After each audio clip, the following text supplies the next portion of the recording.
All right, here's one from Brian Cates.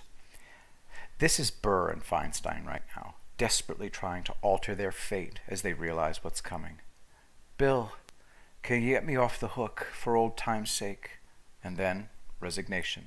Tell Don it was only business. I always liked him. The middleman they were using for leaks out of the Senate Intelligence Committee, the guy in charge of providing the security for classified documents in the skiff, was rolled up by Sessions and Rosenstein's leak hunting unit over a year ago. Anybody remember who James Wolfe is? In exchange for a 2-month sentence in a club fed after he got caught red-handed leaking the Carter Page FISA warrant to the New York Times, Wolfe cooperated in criminal leak investigation targeting some of the most powerful people in D.C. But you were told nothing was happening. What you were told was never going to happen is about to happen. Simultaneously with the Spygate plotters being rolled up, including the criminal leaker of the Flynn intelligence intercepts, other criminal leakers are about to be rolled up too. They told these criminals to stop the leaking in very specific and explicit language back in 2017. They didn't listen, and now they're going to pay.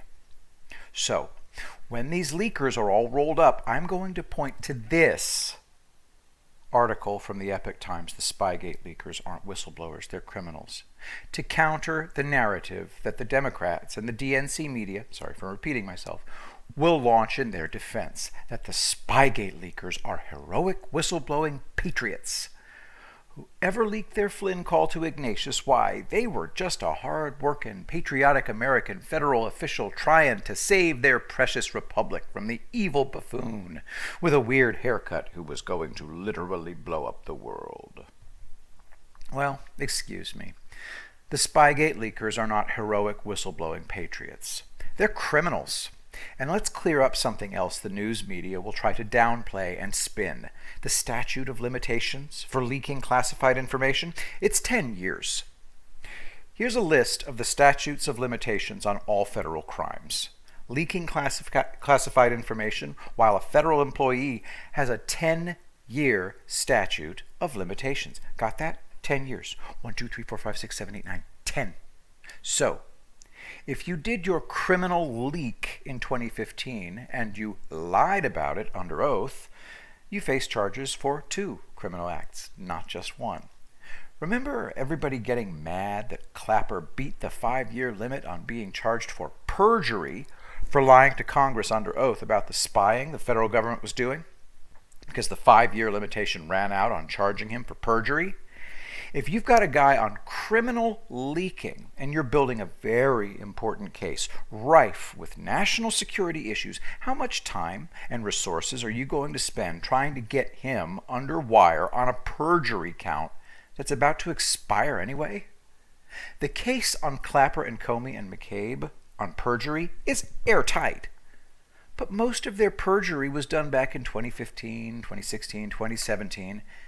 What were they perjuring themselves about, anyway? Leaking classified information, among other very serious felonies. The penalties for perjury are very light, and the statute of limitations is only 5 years. The time these cases can take to get litigated, as the Flynn case has clearly demonstrated to all of us, can take years. Anybody who tells you a simple perjury case can be adjudicated in just a couple of weeks or months either doesn't know how the real world works and is too uninformed to be commenting on it, or they are only venting emotionally even though they know better. Here's the spin the media is going to try. The DOJ that let Comey and Clapper and McCabe walk on these dumb minor perjury charges is now persecuting them as Trump's personal attack dog by charging them for all this leaking they did. Well, no, that's not going to be what happens.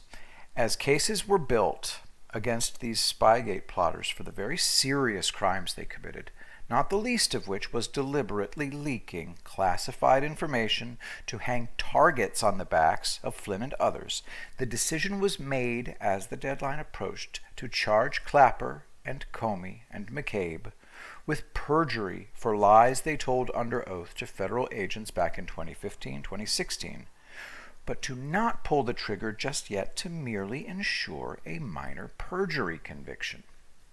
Look, these guys didn't stop lying under oath in 2015 or 2016. I have to point this out.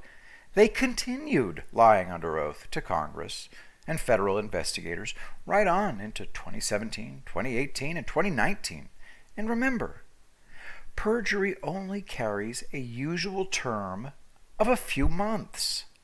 Any lies Clapper and Comey and McCabe and these other goons told under oath to federal investigators in 2017, the statute of limitations on that perjury is 2022.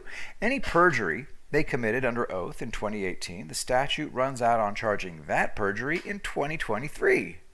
Proving they committed perjury about the major crimes they committed comes second to convicting them of the major crimes they committed.